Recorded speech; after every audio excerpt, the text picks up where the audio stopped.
Bonjour, donc moi je suis Emmanuelle Marisy, je suis psychologue installée en libéral, je travaille auprès d'enfants et d'adolescents exclusivement et je suis plus ou moins spécialisée dans le TDAH essentiellement, mais je travaille aussi énormément avec tous les enfants qui ont des troubles du neurodéveloppement et des apprentissages. Donc je vais vous présenter le projet Trousse pédagogique, qui est un projet en fait qui réunit une quinzaine de personnes. On est tous spécialisés dans les troubles du neurodéveloppement. Et donc il y a des rééducateurs, il y a des médecins, il y a des représentants des associations et il y a également des enseignants.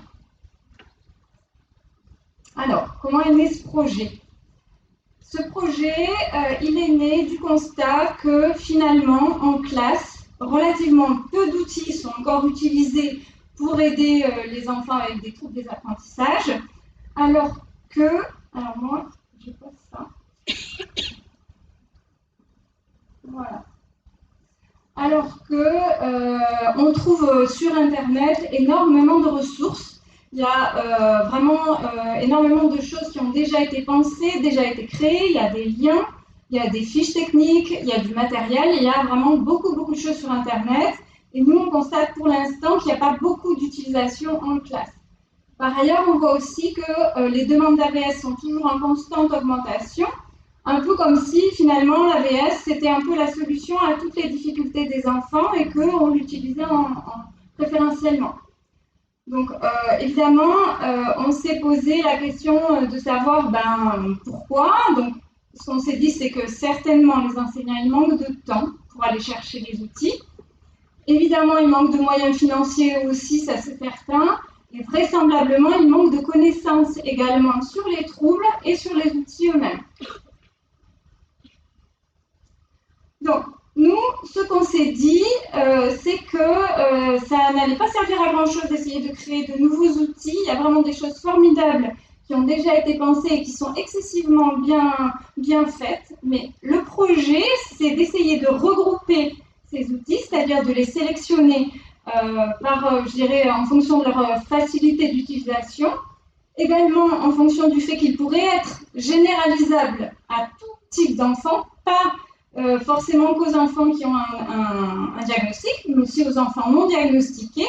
Et l'idée, ce serait d'amener déjà du matériel tout prêt, a priori sélectionné pour son efficacité, et d'essayer de voir si, en amenant ce matériel et en le mettant à disposition des classes, est-ce qu'on voit une augmentation de la fréquence d'utilisation? Est-ce que ça va inciter les enseignants à aller chercher des choses encore plus précises? Et est-ce que ça va inciter aussi les enfants, finalement, à se servir un peu spontanément et un peu naturellement du matériel? Alors, on en est au tout début de ce projet. Il va s'articuler en fait en 4 temps. Donc, le premier temps est passé. Donc, c'était de février jusqu'à septembre 2019. Donc là, c'est un temps où on a vraiment essayé de bien définir le projet. On s'est réunis vraiment de nombreuses fois. Il y avait vraiment beaucoup d'entre nous qui étaient présents à chaque réunion. On a bien défini le projet. Et on s'est dit aussi qu'on allait devoir réaliser une enquête auprès des enseignants avant de nous lancer dans le projet pour le valider. Et je vous en parlerai après. Le second temps là, qui va débuter, qui débute maintenant et qui va perdurer jusqu'à juin, ça va être de réaliser les fiches techniques que l'on va pouvoir mettre dans la trousse et aussi évidemment rassembler le matériel qu'on aura présélectionné.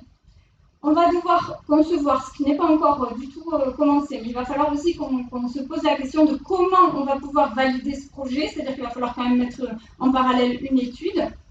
Le troisième temps, donc, à partir normalement de septembre 2020, serait de lancer le projet, c'est-à-dire d'avoir choisi 1, 2 ou 3 classes pilotes et de leur proposer la trousse. Et de lancer la trousse de façon à qu'elle soit utilisée dans une ou deux classes pilotes. Et enfin, donc, le dernier temps qui est après 2021, ça va être d'essayer de voir si, grâce à une étude qu'on aura pu mener sur ces 2 ou 3 classes pilotes, est-ce que ça vaut le coup d'aller plus loin, est-ce qu'il faut réajuster? L'idée, évidemment, ça serait de pouvoir étendre ce projet à d'autres classes et pourquoi pas après à une échelle régionale. Alors, donc, comme je disais tout à l'heure, on a quand même voulu recueillir l'avis des enseignants dans l'idée d'être au plus près de leurs besoins, de savoir ce dont ils avaient besoin et ce qui était difficile en classe. Donc, on a élaboré tous ensemble un questionnaire et on a distribué ce questionnaire. Donc, chacun a distribué le questionnaire aux enseignants qui connaissaient.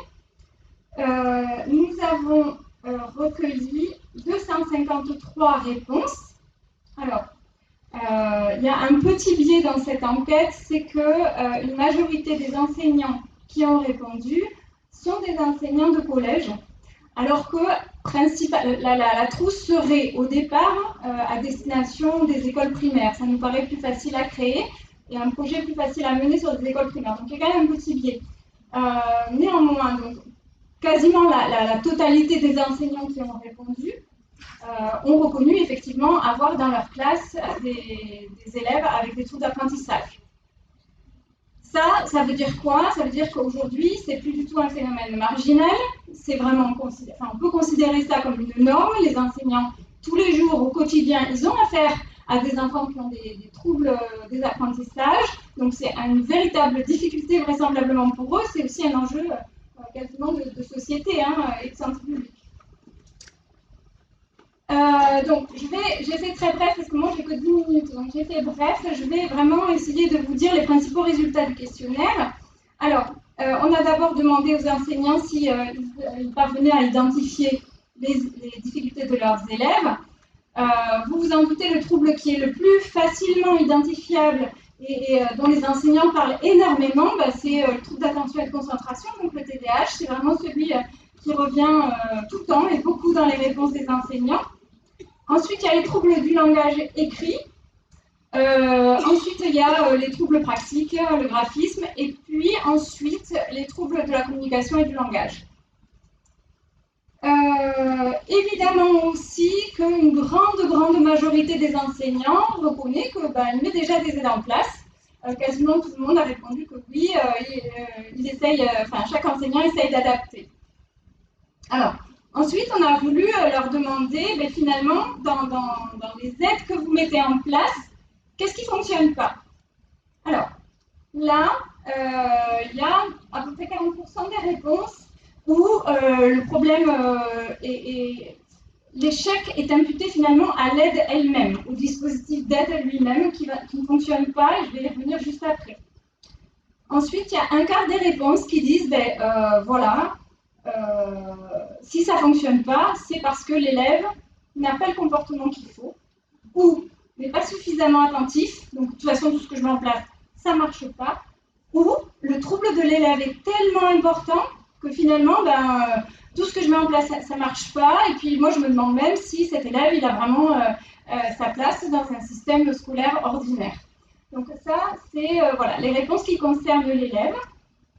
Alors ensuite, on a un quart des réponses également qui concernent les difficultés de fonctionnement en classe, c'est-à-dire de toute façon, je n'ai pas le temps, évidemment, moi je suis toute seule et j'en ai 25 autres, donc je ne peux pas, je n'ai pas le temps, il faudrait qu'il y ait du monde avec moi ou qu'il y ait moins d'élèves. Et enfin, manque de formation aussi, que pour 10% des réponses. Alors ce qu'il faut juste savoir aussi, c'est que ça c'était une question ouverte. Et là, vous voyez déjà que quand on pose la question de façon ouverte, on perd quasiment la moitié des répondants. C'est-à-dire qu'à cette question-là, qu'est-ce qui ne fonctionne pas? Soit les enseignants ne savent pas trop répondre, soit on peut imaginer que ce qu'ils mettent en place fonctionne, mais en tout cas, ils ne nous le disent pas. Voilà. Alors, on revient sur les 40% qui disent que c'est l'aide elle-même qui ne fonctionne pas. C'était assez important de comprendre ça. Finalement, à travers toutes les réponses des enseignants, on s'aperçoit que ce qui est difficile, c'est pour eux, ils ne savent pas tellement ce qu'ils mettent en place, c'est flou pour eux. Donc, oui, moi, je mets en place tel outil, mais je ne sais pas si c'est pour le bon élève, je ne sais pas si ça va marcher. Ou alors, je mets en place quelque chose, mais ça dure un temps, et puis ça ne fonctionne plus. Voilà, on a tous ces questionnements-là. moi je mets en place des choses, mais le trouble il est toujours là et il est toujours aussi fort. Donc on sent bien que les enseignants finalement, ils ont un manque de connaissances quelque part aussi sur les outils qu'ils peuvent mettre en place. Et ça, c'est quelque chose qu'on a un petit peu découvert, c'est-à-dire qu'on ne va pas pouvoir leur dire tenez, vous avez une trousse, servez-vous-en. Il va falloir qu'on accompagne ça, ça sert à ça, quel outil sert à ça, et qu'on accompagne ça sur du long terme. On voit bien aussi qu'il y a des concepts qui sont un peu flous. Est-ce qu'on est dans la remédiation, dans la compensation? Tout ça, c'est encore un peu flou. Et on se doute aussi qu'il manque vraiment de formation.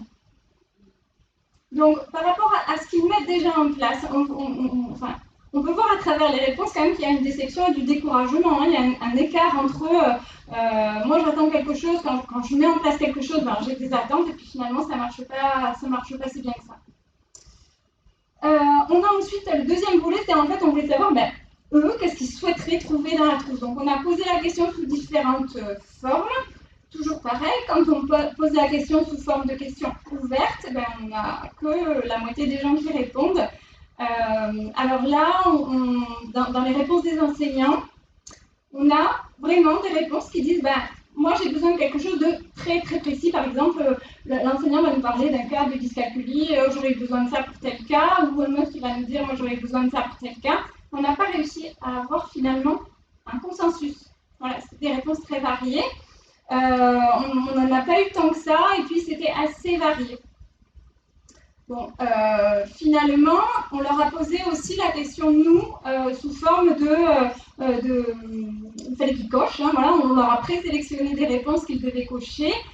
Quand nous, on leur pose la question, ça devient une question donc fermée. Là, ils valident, il y a beaucoup plus de répondants, hein, quasiment tout le monde répond, et ils valident totalement qu'ils veulent des fiches ou des tableaux récapitulatifs des aménagements par trouble. Ils valident aussi, évidemment, bien sûr, qu'ils veulent des outils tout prêts. Pour la plupart d'entre eux, hein, c'est quelque chose dont ils ont besoin. Après, ils ont validé des fiches ou des flyers. Bon, voilà.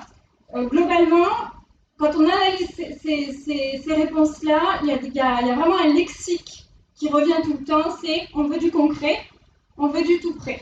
Voilà, on veut des choses concrètes. Ils ont besoin de choses concrètes et ils demanderaient même, et là ça ne rentre pas dans les prérogatives de la trousse, mais ils demanderaient même des cours déjà aménagés pour les dyslexiques, des cours déjà aménagés pour les enfants qui ont des troubles praxiques, ou des exercices déjà tout prêts. Donc là, nous, c'est des limites, hein, voilà, on ne va pas répondre à ça.